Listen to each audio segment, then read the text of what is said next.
This guy looked like he started doing some WWE type shit before getting the TKO finish via ground and pound.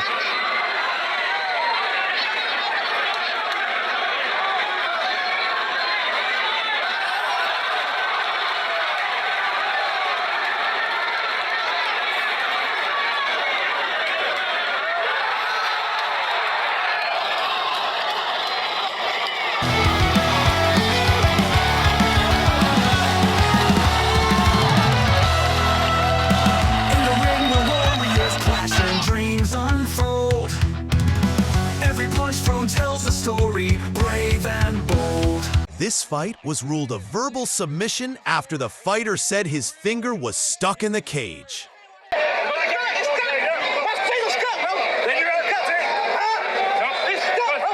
It looks like Ellis's finger is stuck in between the cage. Whoa. Right well, here. That was a first. I don't, in all my years in mixed martial arts, David, that is a first. You know, I feel like we've seen it happen in the UFC with the toe, I believe. Big John McCarthy thinks that was the wrong call.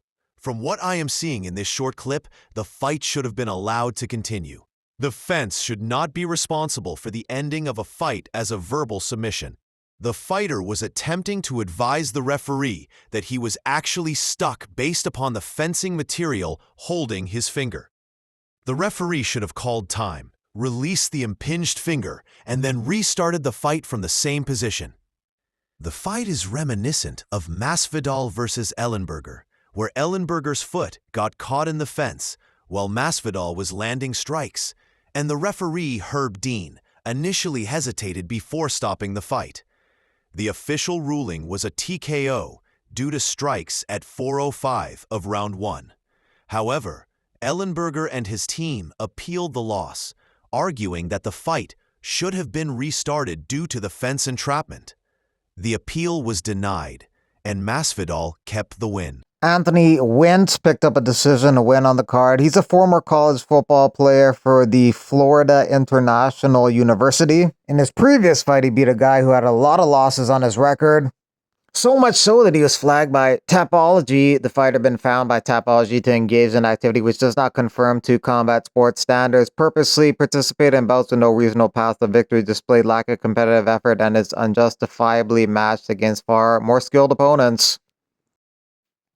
Dan Hooker healing up his hand, and in the meantime doing some stuff outside of the cage. Well, we had a lights out fight series, and we'll actually be doing the post-fight interviews for the fighters. Yeah. So we're gonna ask them some questions, see who they want to fight next. Are you ready? Yeah. Say catches, say catches there. Yeah. Yeah. Marvin Vettori pushing again for a trilogy with Roman Dolidze. Nobody in the world is interested in that except him. The first fight was unmemorable. The second fight equally unmemorable. So Vettori's the only guy interested in it, and it's not going to happen. He might as well just fight Brendan Allen now. They have some history, some beef in the past. They almost scrapped in a casino, basically. And they're supposed to fight in the past. It didn't happen. They're both coming off losses, so might as well do that fight. Roman Dolidze ain't interested in fighting Marvin Vettori again, nor is he interested in fighting Shara Bullet for the first time. It's not worth igniting differences because of sports. Less words, more actions. Shara, start winning, and maybe you'll see me in the octagon. Good luck. Talk less, do more. No point in fighting Shara at this point. He's not even in the top. Bilal ended up having an accurate prediction of how things went down between Brady and Edwards. This guy's full of excuses. That's why Brady will beat him. I predict once Brady gets him down 2 or 3 times, he'll find a submission. Because Leon's weak mentally, and he'll have flashbacks from what I did to him. Brady ended up scoring 5 takedowns off 7 attempts, 71% takedown accuracy, which resulted in 11 minutes and 10 seconds of control time. Impressively, in round 2, he had 4 minutes and 57 seconds of control time. So he got a takedown and got control on the ground in just 3 seconds and kept it for the entire round. Louise Pena no longer fighting. Picture's hard for me to look at sometimes. I had a good career, but every day I wrestle with the fact that I wasted a lot of the potential I had through some of my own stupid decisions. Regardless, the experience over the last few years has been one of life's greatest teachers for me. Sometimes you don't fulfill your dreams, sometimes you don't reach the goal, but life goes on. Pena got into the UFC through The Ultimate Fighter. He fought 8 times in the UFC, amassed a record of 5-3. He got cut in 2021 due to a battery charge, but those charges were dismissed 2 years later. As a fighter, supposed to be the mentality going into a fight. What's your mentality? My mentality is search and destroy. You know, I've been in fights where I have hospitalized people. Nick Blackwell, he died on the way to hospital when we fought. He was revived with an adrenaline shot to his heart. Now he doesn't walk, or he doesn't speak well, and he's been severely affected by the fight that we had. Going through something like that, it makes it real, and it turned me cold, because I knew that this is possible. This isn't a movie. This isn't a video game. This happened. And it could happen again. It could happen to me if I don't dedicate myself.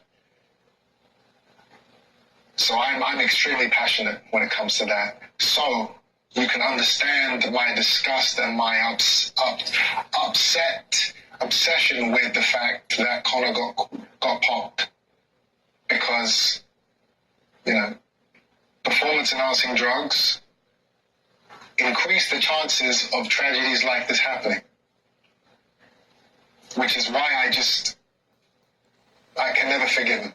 Nick Blackwell, who's mentioned in the clip, says, "You don't play boxing. My whole life changed that night. Everything I trained for and worked so hard for my whole life ended in one night. I think about it every day. I'm blessed to be alive. I have no bad feelings towards Chris Eubank Jr., and I hope to see him soon, especially on Fight Week. Fight Week is April 26th in London." Blackwell adds, "On the outside, I look well, but I got lots of hidden disabilities and need help every day. My speech is bad, but I'm blessed to be alive." Conor McGregor denies this and said he won't be stopped from his political aspirations. President McGregor: "What if I told you Conor was pinning down his victim? He oinked in his face, stuck an apple in her mouth, and called her a fat pig. Would you change your mind? I don't even think he's guilty based on the case, but this is very interesting from you." This is Sparta, don't it? We know. I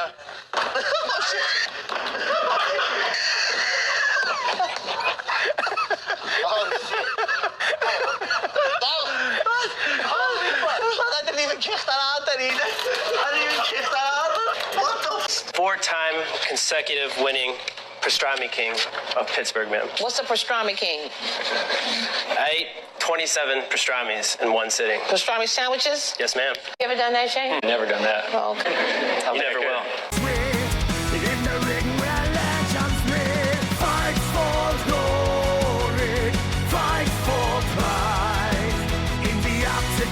College red light therapy has been a game changer for my recovery this fight camp. When my body gets beat up, I turn to my Kala products to help me push forward. My favorite product is my PEMF mat. I love to lay on it after a long training session to relax and rejuvenate. I'm also a big fan of my Kala Red Light Mini 2.0. It lets me take advantage of red light therapy on the go and at home whenever I need it. It's the world's most advanced handheld red light therapy device and the first to have 4 wavelengths.